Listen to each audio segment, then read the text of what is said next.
Kia ഈ വർഷത്തെ DKH ഈ വർഷത്തെ ഓണത്തിന് കൊടുക്കുന്ന ഏറ്റവും വലിയ ഓഫർ ആയിരിക്കും. Welcome to Auto Drift 360. Hey guys, അപ്പോൾ ഞാൻ ഇന്ന് DKH കീഴിലായിട്ട് വന്നിട്ടുണ്ടായിരുന്നു. അപ്പോൾ ഇവിടെ പുതിയൊരു സെൽറ്റോസിൻ്റെ ഓപ്ഷനും കാര്യങ്ങളും വന്നിട്ടുണ്ടെന്ന് പറഞ്ഞു. അപ്പോൾ നമുക്ക് സാഗർ ബ്രോ ഇവിടെ ഉണ്ട്.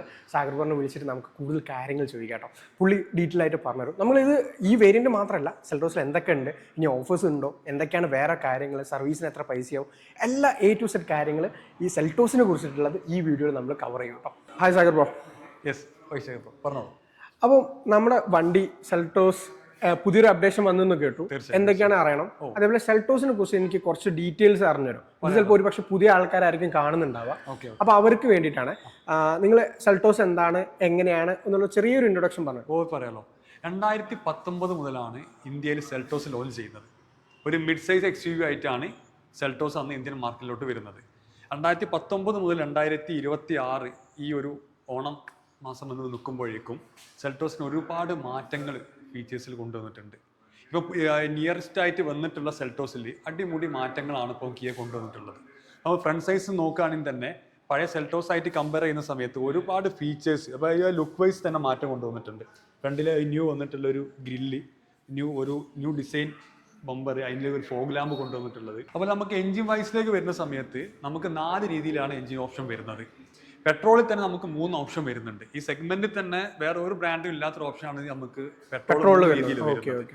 പെട്രോൾ വരുന്ന സമയത്ത് മാനുവൽ ഒരു ഓപ്ഷൻ വരുന്നത്. പിന്നെ നമുക്ക് IMT ഓപ്ഷൻ ഉണ്ട്. IMT എന്ന് പറയുന്ന സമയത്ത് ക്ലച്ച് ഉണ്ടാവില്ല, ഗിയർ ഓപ്ഷൻ. മറ്റേ ഗിയർ ഉണ്ടായിട്ട് ക്ലച്ച് ഇല്ലാതെ. അതെ, ക്ലച്ച് ഇല്ല, ഗിയർ ഓപ്ഷൻ വരുന്നത്. പിന്നെ നമുക്ക് പെട്രോൾ IVT ഓപ്ഷൻ വരുന്നുണ്ട്, ഓട്ടോമാറ്റിക് വരുന്നുണ്ട്. പിന്നെ DCT വരുന്നുണ്ട്. പെട്രോൾ ഈ ഒരു 3 സെക്ഷൻ ആണ് വരുന്നത്. നമ്മൾ മാനുവൽ വരുമ്പോൾ ഏതാണ് 6 സ്പീഡ് തന്നെയാണോ വരുന്നത്, അല്ലെങ്കിൽ 6 സ്പീഡ് ആണ്? അതെ. ഇനിയിപ്പം ഡീസലിലോട്ട് വരുന്ന സമയത്ത് അതേപോലെ 6 സ്പീഡ് മാനുവലും 6 സ്പീഡ്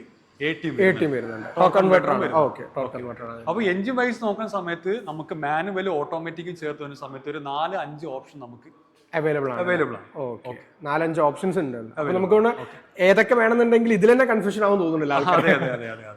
അപ്പം ബ്രോ, ഇതിലിപ്പം എനിക്ക് ജസ്റ്റ് അറിയേണ്ടത്, എന്നോട് നാളെ റീസെന്റ് ആയിട്ട് ഒരു പുള്ളി ചോദിച്ചിട്ടുണ്ടായിരുന്നു ഏത് ഓട്ടോമാറ്റിക് ആണ് എടുക്കേണ്ടതെന്നുള്ളത്. സിറ്റിയിലേക്ക് ഓടാണെങ്കിൽ ഏതാണ് നിങ്ങൾ സജസ്റ്റ് ചെയ്യുക? സിറ്റിയിലെ ഏറ്റവും ഓപ്ഷൻ ആണെന്നുണ്ടെങ്കിൽ സിറ്റി ഡ്രൈവ് മാത്രമേ കസ്റ്റമർക്ക് കൂടുതലായിട്ട് വരുന്നേ ഉള്ളൂ.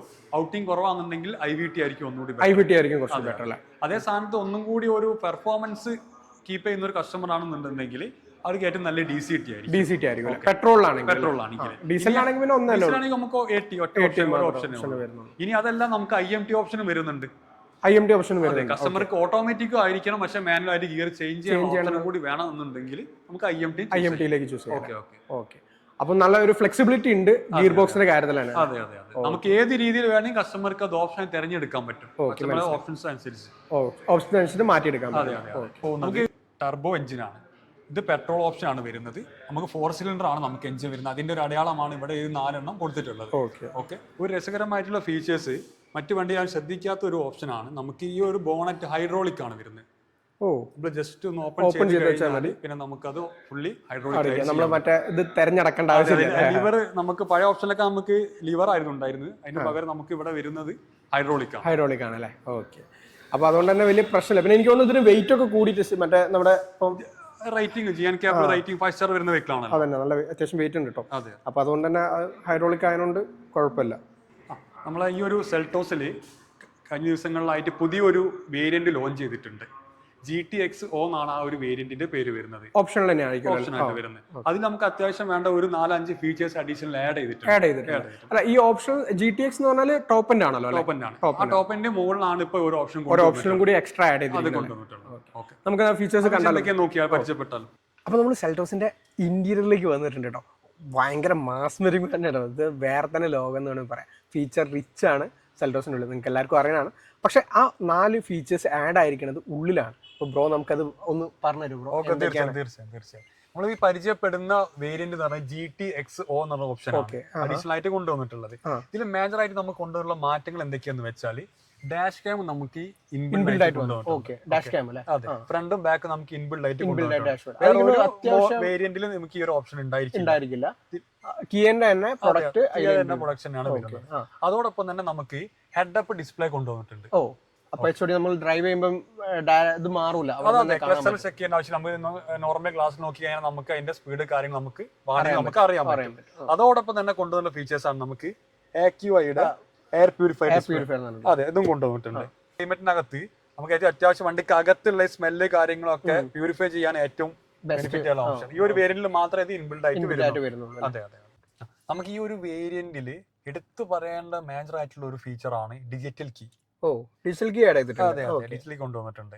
കാരണം എന്താ വെച്ചാൽ നമുക്ക് ഈ കീയുടെ ആവശ്യമില്ല, ഫോൺ ഉപയോഗിച്ച് നമുക്ക് വെഹിക്കിൾ സ്റ്റാർട്ട് ചെയ്യാനും സ്റ്റോപ്പ് ചെയ്യാനും പറ്റും. അതെ, ഡ്രൈവിംഗ് കൂടി പറ്റുമല്ലോ, ഡ്രൈവ് ചെയ്യാനും പറ്റും. അതോടൊപ്പം തന്നെ നമുക്ക് ആ ഒരു ഓപ്ഷൻ നമുക്ക് ഷെയർ ചെയ്യാനുള്ള ഓപ്ഷൻ ഉണ്ട്. അപ്പൊ ഞാൻ കീ എന്റെ ഇല്ല, പക്ഷെ വേറെ വണ്ടി അവരുടെ സ്ഥലത്താണെങ്കിൽ ഷെയർ ചെയ്താൽ മതി. ഫ്രണ്ട്സിനോ ഫാമിലിക്കാർക്ക് വേണമെങ്കിൽ ഷെയർ ചെയ്താൽ അവർക്കും ഇതേപോലെ വെഹിക്കിൾ ഓൺ ചെയ്യാനും ഡ്രൈവ് ചെയ്യാനൊക്കെ ഓപ്ഷൻ ഉണ്ട്. അതാണ് ഡിജിറ്റൽ കീയുടെ ഏറ്റവും വലിയൊരു ബെനിഫിറ്റ്. അപ്പൊ എനിക്ക് അത് ഒരു നല്ലൊരു ഫീച്ചർ ആയിട്ട് കീ വേണമെന്നില്ല നമുക്ക്. അത് മാത്രമല്ല എനിക്ക് കീ കൊടുക്കേണ്ട ആവശ്യമില്ല, അല്ല നമ്മൾ പുറത്തെവിടെയെങ്കിലും ആണെങ്കിലും ഒക്കെ അങ്ങനെ ചെയ്യാൻ പറ്റുമല്ലോ. നമുക്ക് ഷെയർ ചെയ്യാനുള്ള ഓപ്ഷൻ ഉള്ളതുകൊണ്ട് അതും ഒരു ബെനിഫിറ്റ് ആണ്. അപ്പൊ അവർക്കും എടുത്ത് ഇപ്പൊ സർവീസിൽ ആരെങ്കിലും വരികയാണെങ്കിലോ അല്ലെങ്കിൽ അങ്ങനെയൊക്കെ എയർപോർട്ടിലൊക്കെ വരുന്ന സമയത്ത് നമുക്ക് അത് ഷെയർ ചെയ്ത് അവർക്ക് വന്ന് എടുത്ത് കൊണ്ടുപോയിക്കൊള്ളല്ലോ. അപ്പൊ ഈ ഡ്രൈവറൊക്കെ ഉള്ള ആൾക്കാരാണെങ്കിലോ അല്ലെങ്കിൽ ഫാമിലിയിൽ ആരെങ്കിലും ഒക്കെ ഉണ്ടെങ്കിൽ അവർക്ക് ഷെയർ ചെയ്ത് കൊടുത്ത് അവര് വീട്ടിൽ കൊണ്ടുപോയിട്ടോളൂ. നമുക്ക് പോയി സൗകര്യമാണ് സത്യം പറഞ്ഞാൽ. നിങ്ങൾക്ക് അങ്ങനെയൊക്കെ ട്രാവൽ ആൾക്കാരാണെങ്കിൽ കൺസിഡർ ചെയ്യാൻ പറ്റിയൊരു ഓപ്ഷനാണ്. ആ രീതിയിലുള്ള ഫീച്ചേഴ്സോ കാര്യങ്ങളൊക്കെ എക്സ്പ്ലെയിൻ ചെയ്യുന്ന ഒരു കസ്റ്റമർ ആണെന്നുണ്ടെങ്കിൽ അവർക്ക് ഈ ഒരു ബെനിഫിറ്റ് ആയിരിക്കും. പിന്നെ വേറെ എന്തെങ്കിലും ഉണ്ടോ ബ്രോ? നമുക്ക് അഡാസിൽ വിട്ടുപോയ ഒരു കാര്യം, അഡാസിൽ നമുക്ക് ഒരു 7 ഫീച്ചേഴ്സ് അഡീഷണൽ ആഡ് ആയിട്ടുണ്ട് അല്ലേ? ആ ഫീച്ചർ ലിസ്റ്റ് നമുക്ക് ഇവിടെ കൊടുക്കാം. കാരണം അഡാസ് ഒക്കെ തൊട്ട് കഴിഞ്ഞാല് ഭയങ്കര കൺഫ്യൂഷൻ ഉള്ള സാധനം. അപ്പൊ അങ്ങനെ ഫീച്ചർ ആഡ് ചെയ്തിട്ടുണ്ട്. അഡാസ് ഓൾറെഡി ഉള്ളതാണ്, ബട്ട് അതിൽ എൻഹാൻസ് ചെയ്തിട്ടുണ്ട്. 21 ഫീച്ചേഴ്സ് ആയിരുന്നു നമുക്ക് ആദ്യം ഉണ്ടായിരുന്നത്. ഒരു വേരിയന്റിലേക്ക് വരുന്ന സമയത്ത് 28 ആയിട്ട് മാറുള്ളൂ. എസെൻഷ്യൽ ആയിരിക്കും. എന്തായാലും ഞാൻ അത് ഇവിടെ കൊടുത്തേക്കട്ടെ, എന്തൊക്കെയാണ് ഫീച്ചർ എന്നുള്ളത് കൊടുത്തേക്കാം. അപ്പൊ ഇത്രയൊക്കെയാണ് ചേഞ്ചസ് ഉള്ളത് അല്ലേ? ഇപ്പൊ നമ്മൾ ഇതിപ്പം ട്രഡീഷണൽ ആയിട്ടുള്ള ഫീച്ചർ ആഡ് ചെയ്താണ്. ഇത്രയും ഫീച്ചേഴ്സ് നമ്മൾ എക്സ്ട്രാ ഈ ഓപ്ഷൻ എന്ന് പറഞ്ഞിട്ടുള്ള വേരിയന്റിൽ ആഡ് ചെയ്താണ് അല്ലേ? അപ്പൊ ഇതൊക്കെ ഓൾറെഡി ഉള്ള സംഭവങ്ങൾ തന്നെയാണല്ലോ അല്ലെ? ഇപ്പം ഇവിടെ ഉള്ളതൊക്കെ ഓൾറെഡി ഉള്ളതാണ്. നമ്മള് ഇത് എത്ര ഇഞ്ചായിരുന്നു ഇൻഫോർടൈൻമെന്റ് വരുന്നത്? 12.3 ഇഞ്ചസിന് 2 ഇൻഫോർടൈൻമെന്റ് സിസ്റ്റം, പിന്നെ ഇവിടെ ഒരു ചെറിയ കുട്ടി കൺട്രോളും കാര്യങ്ങളും, 5 ഇഞ്ചിന്റെ AC കൺട്രോൾസും കാര്യങ്ങളും. നമുക്ക് ഇവിടെ നമുക്ക് സ്വിച്ചസും കാര്യങ്ങളൊക്കെ ഉണ്ട്. ഇതൊക്കെ എന്തിനാണ് നമുക്ക് അങ്ങനെ ഓപ്ഷൻ വരുന്നുണ്ട്. ഒരു ബെനിഫിറ്റ് എന്ന് വെച്ചാൽ പാനോറമിക് ഡിസ്പ്ലേ ആണ് നമുക്ക് വരുന്നത്. 12.3യുടെ ഇൻഫോർടൈൻമെന്റ്, 12.3യുടെ ക്ലസ്റ്റർ, അതോടൊപ്പം ഒരു 5 ഇഞ്ചിന്റെ AC കൺട്രോൾസ് കൊണ്ടുവന്നിട്ടുണ്ട്. അതോടൊപ്പം നമുക്ക് മാനുവൽ ആയിട്ട് നമുക്ക് ഇവിടെ യൂസ് ചെയ്യാൻ പറ്റും. Volume up and down, media setup, map നമുക്ക് മാനുവലായിട്ട് യൂസ് ചെയ്യാൻ പറ്റും. അതോടൊപ്പം തന്നെ നമുക്കിപ്പം ഓട്ടോ AC കൺട്രോൾസ് ആണ് നമുക്ക് വരുന്നത്. ടെമ്പറേച്ചർ കൺട്രോൾ, ഓട്ടോ AC അല്ല, ഓട്ടോ ടെമ്പറേച്ചർ കൺട്രോൾസ്. 2 രീതിയിൽ നമുക്ക് AC സെറ്റ് ചെയ്യാൻ പറ്റും. നമുക്ക് എനിക്കും വേണമെങ്കിൽ ഇവിടെ സെറ്റ് ചെയ്യാം, നിങ്ങൾക്ക് അവിടെ വേണമെങ്കിൽ സെറ്റ് ചെയ്യാം. രണ്ട് രീതിയിലുള്ള. അതോടെ തന്നെ ഇപ്പം ഹോട്ട് ആയിട്ടാണ് സെറ്റ് ചെയ്യണമെങ്കിൽ അങ്ങനെ സെറ്റ് ചെയ്യാൻ പറ്റും. കൂടെ ഇരിക്കുന്ന പാസഞ്ചർക്ക് ഇനി കൂളാണെങ്കിൽ അങ്ങനെ സെറ്റ് ചെയ്യാം. അതാണ് 2 ടെമ്പറേച്ചർ ഇവിടെ 2 ഓപ്ഷൻ വന്നിട്ടുണ്ട്. ഇനിയിപ്പോ താഴോട്ടേക്ക് വരികയാണെങ്കിൽ നമുക്ക് ഇവിടെ തന്നെ ഒരു 3 രീതിയിൽ C പോർട്ട് ചാർജർ നമുക്ക് കൊണ്ടുവന്നിട്ടുണ്ട്. അതോടൊപ്പം തന്നെ വയർലെസ് ചാർജർ കൊണ്ടുവന്നിട്ടുണ്ട്.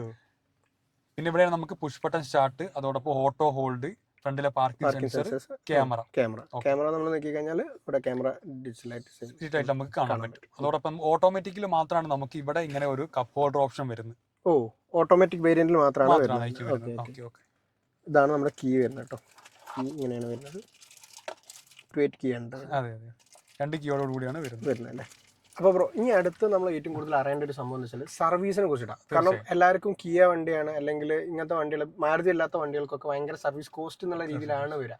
ഇപ്പം ഒരു മാരുതിന്റെ സർവീസ് കോസ്റ്റ് വരികയാണെങ്കിൽ ഏകദേശം 6000 ആ റേഞ്ചിലൊക്കെയാണ് വരിക. ഒരു ഇപ്പം വലിയ വണ്ടി എനിക്ക് ഇതിൽ സർവീസ് വന്നിട്ടില്ല, ബട്ട് ഓൾമോസ്റ്റ് ഏകദേശം ആ റേഞ്ചിലായിരിക്കും. ഒരു 5000 മുതൽ എൻ്റെ പഴയ സ്വിഫ്റ്റിനൊക്കെ തന്നെ പെയ്ഡ് സർവീസ് ഒക്കെ 6000 ആ റേഞ്ചിലാണ് വന്നിട്ടുണ്ടായിരുന്നത്. ഇനിയിപ്പോൾ പുതിയ വണ്ടി എങ്ങനെയാണെന്ന് അറിയില്ല, ചിലപ്പോൾ കുറച്ചുകൂടി റേറ്റ് കൂടാൻ ചാൻസ് ഉണ്ട്. അപ്പൊ ഈ ഒരു വണ്ടി സെൽറ്റോസ് എടുക്കുന്ന ആൾക്കാർക്ക് ആ കൺസേൺ വേണോ, അത് എങ്ങനെയായിരിക്കും അതിന്റെ ഒരു സർവീസ് കാര്യങ്ങളൊന്നും പറഞ്ഞു? തീർച്ചയായും പറയാലോ. നമുക്ക് സർവീസ് ഓപ്ഷൻ വരുന്നത് 3 സർവീസാണ് നമുക്ക് ഫ്രീ കോസ്റ്റ് വരുന്നത്. ഈ ഫ്രീ കോസ്റ്റ് എന്ന് പറയുന്ന സമയത്ത് നമ്മൾ ശ്രദ്ധിക്കേണ്ട കാര്യം, നമുക്ക് ഓരോ 10000 കിലോമീറ്റർ അല്ലെങ്കിൽ 1 വർഷം കൂടുമ്പോൾ നമുക്ക് സർവീസ് ഓപ്ഷൻ വരുന്നത്. ഓക്കെ, ഫസ്റ്റ് സർവീസ് നമുക്ക് വരുന്നത് 1000 കിലോമീറ്ററിൽ അല്ലെങ്കിൽ 1 മന്ത്. ജസ്റ്റ് ബോഡി ചെക്കിങ്ങും വാഷിങ്ങും മാത്രമേ അതിലുണ്ടായിരിക്കുള്ളൂ. ഇനി നമുക്ക് സെക്കൻഡ് സർവീസ് വരുന്നത് 10000 കിലോമീറ്റർ അല്ലെങ്കിൽ 1 വർഷം അങ്ങനെയാണ് വരുന്നത്. ആ വരുന്ന സമയത്ത് നമുക്ക് ആദ്യത്തെ 3 സർവീസിൽ ലേബർ കോസ്റ്റ് ഉണ്ടാവില്ല. ലേബർ കോസ്റ്റ് മാത്രം നമുക്ക് അതിൽ കട്ട് ചെയ്യുള്ളൂ. നമ്മൾ എന്താണ് അതിൽ ചേഞ്ച് ചെയ്യുന്നത് അതിനുള്ള കോസ്റ്റ് മാത്രമേ ഉണ്ടായിരിക്കും. പിന്നെ നമുക്ക് തേർഡ് സർവീസ് വരുന്നത് 20000 കിലോമീറ്റർ അല്ലെങ്കിൽ 2 വർഷം. ഓക്കെ. അതിലും നമുക്ക് ഇതേപോലെ നമ്മൾ പറഞ്ഞതുപോലെ ലേബർ കോസ്റ്റ് ഉണ്ടാവില്ല. എന്താണ് നമ്മൾ ചേഞ്ച് ചെയ്യുന്നത്, പീരിയോഡിക് സർവീസിൽ അതിന്റെ കോസ്റ്റ് മാത്രമേ വരുള്ളൂ. Okay okay. അപ്പൊ ഇതൊക്കെ ഏകദേശം എത്ര റേറ്റ്? ഏകദേശം ഒരു 4000 മുതൽ 5000 ആ റേഞ്ചിലായിരിക്കും. പിന്നെ അലൈൻമെന്റ് ഇതിന്റെ പുറത്തായിരിക്കും, നമ്മൾ അത് വണ്ടിക്ക് ചെയ്യുന്ന പോലെ ആയിരിക്കും. അലൈൻമെന്റ് എന്തായാലും ചെയ്യണം. അപ്പൊ നമ്മുടെ മാരുതിയിലാണെങ്കിലും ഏകദേശം അങ്ങനെയൊക്കെ തന്നെയാണ് വരുന്നത്. അലൈൻമെന്റ് നമ്മൾ ചെയ്യണം, ഒന്നെങ്കിൽ ഷോറൂം അല്ലെങ്കിൽ പുറത്തുനിന്നാണെങ്കിലും 4000 കിലോമീറ്റർ കഴിയുന്നതനുസരിച്ചിട്ട് ചെയ്യണം എന്നാണ് എന്റെ ഒരു അണ്ടർസ്റ്റാൻഡിംഗ് ഉള്ളത്. അപ്പൊ അത് അങ്ങനെ തന്നെയാണ്, കിയിലും അങ്ങനെ തന്നെയാണെന്ന് വിചാരിക്കും. നമ്മൾ ഓരോ സർവീസിന് കൂടെയാണ് അലൈൻമെന്റ് ചെയ്യുക. അപ്പൊ ആ കാര്യം എക്സ്ട്രാ വരും കേട്ടോ. അത് അങ്ങനത്തെ കുറച്ച് കാര്യങ്ങളൊക്കെ നമ്മൾ എക്സ്ട്രാ ചെയ്യേണ്ടതാണ്. അപ്പം ഏകദേശം എനിക്ക് തോന്നുന്നു ഈ പെയ്ഡ് കഴിഞ്ഞ ഏകദേശം എനിക്ക് തോന്നുന്നു എന്തായാലും ഒരു 6000 എന്നൊക്കെ പറയുമ്പോൾ ഒരു 8000 രൂപ ആ റേഞ്ചിലൊക്കെ ആയിരിക്കും. നമുക്ക് എന്താണ് നമ്മൾ പീരിയോഡിക് സർവീസ് ചേഞ്ച് ചെയ്യുന്നത്, അതോടൊപ്പം ലേബർ കോസ്റ്റും കൂടി ആഡ് ആവുന്നു. അപ്പൊ ഏകദേശം ഒരു റേറ്റ് 7000-8000 റേഞ്ചിലായിരിക്കും ഉണ്ടാവും എനിക്ക് തോന്നുന്നു. അപ്പം ഭയങ്കര ചേഞ്ച് ഇല്ല, ഓൾമോസ്റ്റ് മാരുതി ആ റേഞ്ചിലൊക്കെ തന്നെ ആയിരിക്കും. മേ ബി മാരുതിന്റെ തൊട്ട് താഴെ. ഡൗട്ട് ഒരു പ്രീമിയം കാറ്റഗറി ആവുമ്പോൾ സർവീസ് കോസ്റ്റ് കൂടുതലാണ്, 10 മേലെ 15 മേലൊക്കെയാണ് വിചാരിക്കുക. ആ ഒരു കോസ്റ്റ് എല്ലാവർക്കും ഒരു മാരുതിയായിട്ട് കമ്പയർ ചെയ്യുമ്പോൾ വ്യത്യാസമുണ്ട്. പക്ഷെ നമുക്ക് ഏകദേശം നിങ്ങൾ ഉദ്ദേശിച്ച പോലെ മാരുതിയിൽ ഇപ്പൊ വരുന്ന സർവീസിന്റെ അതേ റേഞ്ചിന് നമുക്ക് ഏകദേശം റേഞ്ച് ഉണ്ടാവുള്ളൂ. ഒരു പ്ലസ് ഓർ മൈനസ് 1000 രൂപീസിന്റെ വ്യത്യാസം ഉണ്ടാവും. ഈ ഒരു പ്രീമിയം കൊടുക്കുന്നുണ്ടല്ലോ, അപ്പൊ അവന് ആ ഒരു വ്യത്യാസം എന്തായാലും ഉണ്ടാവും. പിന്നെ എനിക്ക് തോന്നുന്നു ഇനി ഇങ്ങനെ സർവീസ് ചെയ്യാൻ പോകുന്നതിന്റെ മുന്നേ ഒന്ന് ചെക്ക്ഔട്ട് ചെയ്യാലോ അല്ലെ, അവിടെ ചോദിച്ചു എത്രയാവും എങ്ങനെയാണെന്നുള്ള സർവീസ് എന്തൊക്കെയാണ് നമ്മൾ ചേഞ്ച് ചെയ്യുന്നത്, എത്രയാണ് കോസ്റ്റ് വരുന്നതൊക്കെ നമുക്ക് കറക്റ്റായിട്ട് മനസ്സിലാക്കാൻ പറ്റും. അങ്ങനെയാണ് സംഭവം. പിന്നെ എനിക്ക് തോന്നുന്നു ഇപ്പൊ DKH മലബാർ റേഞ്ചിലാണ് ചെയ്യുന്നത്. മലബാറിൽ ഫുള്ളും DKH ആണ്. അപ്പോൾ ഇവിടെ എത്ര സർവീസ് സെന്റേഴ്സ് ഉണ്ട് ബ്രോ? കോഴിക്കോട് നമുക്ക് ഒരു സമയത്ത് ഒരു സർവീസ് സെന്റർ മാത്രമേ ഉണ്ടായിരുന്നുള്ളൂ, വെസ്റ്റിൽ പാവങ്ങാട് ഉണ്ടായിരുന്നേ. ഇപ്പൊ നമുക്ക് അഴിഞ്ഞലത്ത് നമ്മളെ കടവ് റിസോർട്ടിന്റെ അടുത്ത് നമുക്ക് പുതിയ ഒരു ഷോറൂം ഓപ്പൺ ആയിട്ടുണ്ട്. അതിലിപ്പോ നിലവിൽ ഇപ്പൊ സർവീസ് ആണ് റൺ ചെയ്യുന്നത്. ഈ വരുന്ന മാസത്തോട് കൂടി നമുക്ക് സെയിലും കൂടി ഓപ്പൺ. അപ്പൊ കോഴിക്കോട് റീജിയനിലെ ഏകദേശം 2 സർവീസ് സെന്റർ അതും എനിക്ക് അവിടെയുള്ള സർവീസ് സെന്റർ മാസീവ് ആട്ടോ, ഭയങ്കര വലുതാണ്, ഭയങ്കര വലിയ സർവീസ് സെന്റർ. അപ്പൊ അത് ഒരു 1.5 സംഭവമായിരിക്കും. അപ്പൊ അവിടെ നിങ്ങളൊന്ന് പോയി നോക്കും. എനിക്ക് അന്ന് ഏഷ്യയിലെ വലിയ അല്ലെങ്കിൽ ഇന്ത്യയിലെ വലിയ ഏഷ്യയിലെ നമ്പർ 1 ഷോറൂം ആയിട്ടാണ് അത് ട്രീറ്റ് ചെയ്യണില്ല. കിയയുടെ വലിയ ഷോറൂം ആയിട്ടാണ് എടുത്തത്. ഞാൻ അങ്ങനെ എന്തോ കേട്ടോ, അതാണ് ചോദിച്ചിട്ടുണ്ടായിരുന്നത്. ഇനോഗ്രേഷൻ കഴിഞ്ഞിട്ടില്ല, നമ്മള് ഇനോഗ്രേഷൻ നമ്മളെ വിളിക്കാൻ എന്തായാലും പോട്ടോ. അപ്പൊ അതൊക്കെയാണ് ഇതിന്റെ കാര്യങ്ങളല്ലേ. അപ്പം ഇനി ഞാൻ പറ്റുകയാണെങ്കിൽ ഒരു യൂസറെ കൊണ്ടിട്ട് അതിന്റെ എന്തൊക്കെയാണ് പോരായ്മകൾ അല്ലെങ്കിൽ എന്തൊക്കെ ഇമ്പ്രൂവ് ചെയ്യണം എന്നുള്ള കാര്യങ്ങളൊക്കെ നമുക്ക് വേറെ വീഡിയോയിൽ ചെയ്യാം. അപ്പൊ ബ്രോ ഇനി മെയിൻ ആയിട്ട് ചോദിക്കാനുള്ളത് ഓഫേഴ്സിനെ കുറിച്ചാണ്. നമ്മൾ എല്ലാ കാര്യങ്ങളും ഏകദേശം അറിഞ്ഞു. അപ്പം കിയയില് സെൽറ്റോസ് മാത്രമല്ല എല്ലാം കൂടി എന്താണ് ഓഫേഴ്സ് ഉള്ളത്? ഇപ്പൊ മെയിൻ ആയിട്ട് ഓണാണല്ലോ ഉള്ളത്. ഓണത്തിന് എന്താണ് ഓഫേഴ്സ്? കിയ സോണറ്റിന് നമുക്ക് വരുന്നത് ഓണം ബെനിഫിറ്റ് ആയിട്ട് 71000 രൂപ വരെ നമുക്ക് ഇതിൽ ബെനിഫിറ്റ് ആയിട്ട് നമുക്ക് ചെയ്യാൻ വരുന്നുണ്ട്. ഓക്കെ. അതോടെ നമുക്ക് സിറോസ് വരുന്നുണ്ട്. സിറോസ് വെഹിക്കിൾ ഇവിടെ ഇല്ല. സിറോസ് വെഹിക്കിൾ നമുക്ക് ഏകദേശം 1,13,000 രൂപ വരെ നമുക്ക് ഈ ഓണത്തിന് ഓഫർ വരുന്നുണ്ട്. എനിക്ക് ഏറ്റവും റിച്ച് ആയിട്ടുള്ള ഫീച്ചർ റിച്ച് ആയിട്ടുള്ള സിറോസ് ആണ് വരുന്നത്. അതോടൊപ്പം തന്നെ അതേ സെയിം ബെനിഫിറ്റ് ആണ് നമ്മൾ ക്ലാവിസിനും നമുക്ക് ഈ ഒരു മാസം 7 സീറ്റ് ക്ലാവിസിനും നമുക്ക് ഇതേപോലെ 1,13,000 രൂപ വരെ നമുക്ക് ബെനിഫിറ്റ് വരുന്നുണ്ട്. ഇനിയിപ്പോ സെൽറ്റോസിലേക്ക് വരുന്ന സമയത്ത് ലോയൽറ്റി സ്കീമാണ് നമുക്ക് റൺ ചെയ്യുന്നത്. ഈ ഓണം ഓഫർ ആയിട്ട് ലോയൽറ്റി സ്കീം 20,000 രൂപയാണ് നമുക്ക് 20,000 ലോയൽറ്റി സ്കീമാണ് സെൽറ്റോസിലേക്കും വരുന്നത്. ഓക്കെ. അപ്പൊ ഇതൊക്കെയാണ് ഓണം ഓഫേഴ്സും കാര്യങ്ങളും. നമുക്ക് ഇത്രയും കാര്യങ്ങളാണ് വരുന്നത്. അപ്പൊ ഇത്ര കാര്യങ്ങളൊക്കെയാണ് കേട്ടോ നമുക്ക് പറയാനുള്ളത്. ബ്രോ ഇത് ഏതായിരുന്നു നമ്മുടെ ഷോറൂം? ഇത് DKH മാങ്കാവ് ഷോറൂമാണ്, ലുലുമാളിന്റെ നിയറസ്റ്റ് ആയിട്ട് വരുന്ന ഷോറൂമാണ്. അപ്പോൾ ഇത്ര കാര്യങ്ങളാണ് നമുക്ക് പറയാനുള്ളത്. ഇനി എന്തെങ്കിലും ഡൗട്ടും കാര്യങ്ങളുണ്ടെങ്കിൽ നമ്മളെ ബ്രോനെ വിളിച്ചു നോക്കുക. നമ്പർ ഞാൻ കൊടുത്തേക്കാം, താഴെ ഉണ്ടാവട്ടോ നമ്പർ. അപ്പോൾ ഒന്ന് ജസ്റ്റ് വിളിച്ചു നോക്കുക. എന്നിട്ട് കാര്യങ്ങളൊക്കെ ഡീറ്റെയിൽ ടെസ്റ്റ് ഡ്രൈവും കാര്യങ്ങളൊക്കെ വീട്ടിൽ കൊണ്ടുതരുന്ന പരിപാടി. അപ്പോൾ അങ്ങനെ കാര്യങ്ങളൊക്കെ ഉണ്ട്, ഒന്ന് ജസ്റ്റ് ചെക്കൗട്ട് ചെയ്ത് നോക്കൂ കേട്ടോ. അപ്പോൾ thank you for watching. Subscribe മറക്കരുത്, ഫോളോ ചെയ്യാനും മറക്കരുത് കേട്ടോ. Experience the thrill of the ride. Subscribe and follow us now.